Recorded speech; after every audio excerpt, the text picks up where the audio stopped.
Self-expression through fashion to me is expression of culture, pride in culture.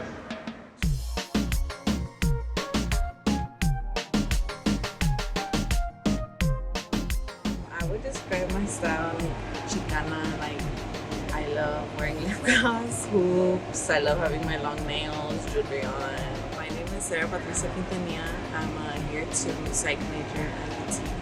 My name is Geraldine Palacios, a undergrad freshman at UT. I would describe my style as versatile, very versatile.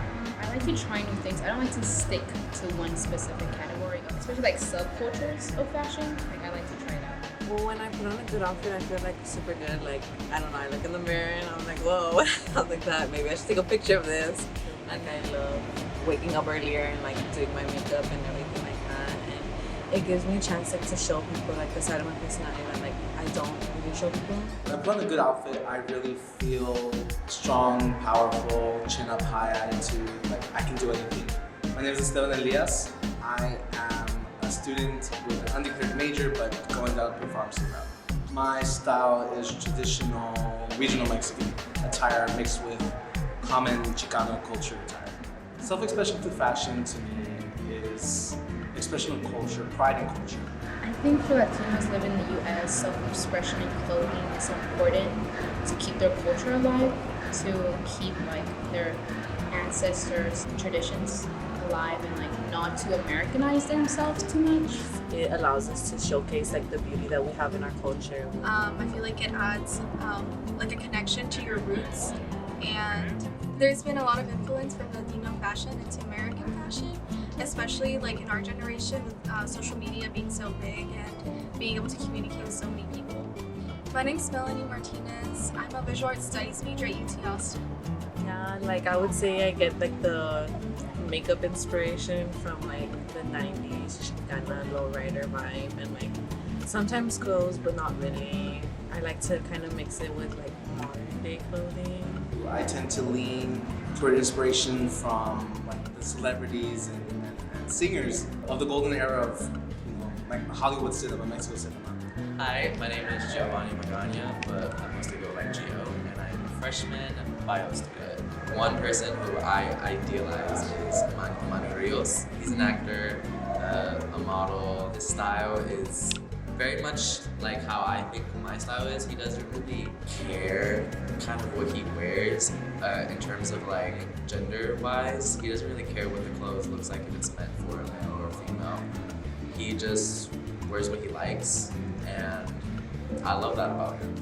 I know Cantinflas, sometimes I like to dress like him, the baggy pants, the little bit of a slouch, or even like Chavela Vargas, the way that she would carry herself.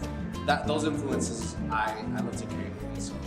I think coming to UT did have culture shocks for me. I went to a pretty diverse high school, and like my town was pretty diverse, so coming here I felt like more of a minority. There weren't that many students in my classes that were Hispanic. In one of them I only have 2, including myself. In most of my classes walking in, like a lot of people do stare at me like as if I'm the odd one out. Except in my Chicana class, that class I felt like really welcomed, and I could see people dressing like the way I dress, and I felt super comfortable. Coming to UT was a culture shock in the sense that I expected it to not be as diverse as it is.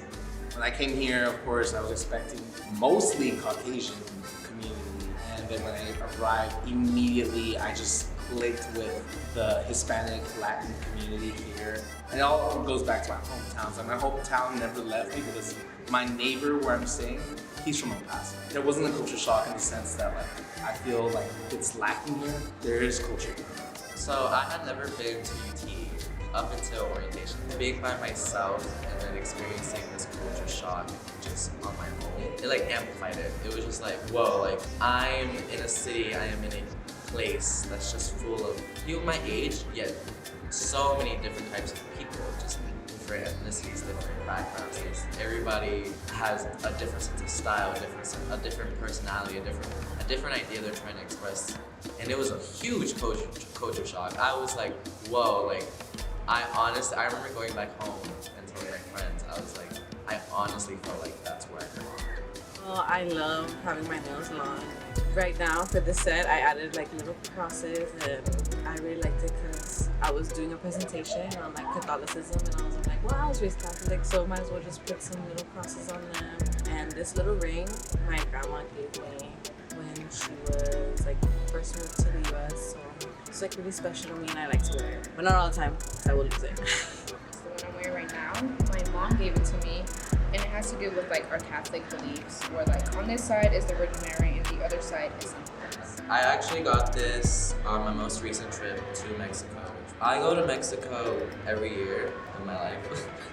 So it's like a family tradition kind of. It's more like going back home kind of. Even though I wasn't born in Mexico, I wanted one because I think I've seen a lot of other people on campus. They wear these like maybe going to their class or maybe when they're just studying PCL. And it's just like really cool to me that something so related to our culture like can just be worn out like whenever you want really. Like there's not a specific location that you wear, you just wear it when you want to be comfortable. For me, it would be, of course, my jewelry. Right here I have silver pendant of La Virgen de Guadalupe.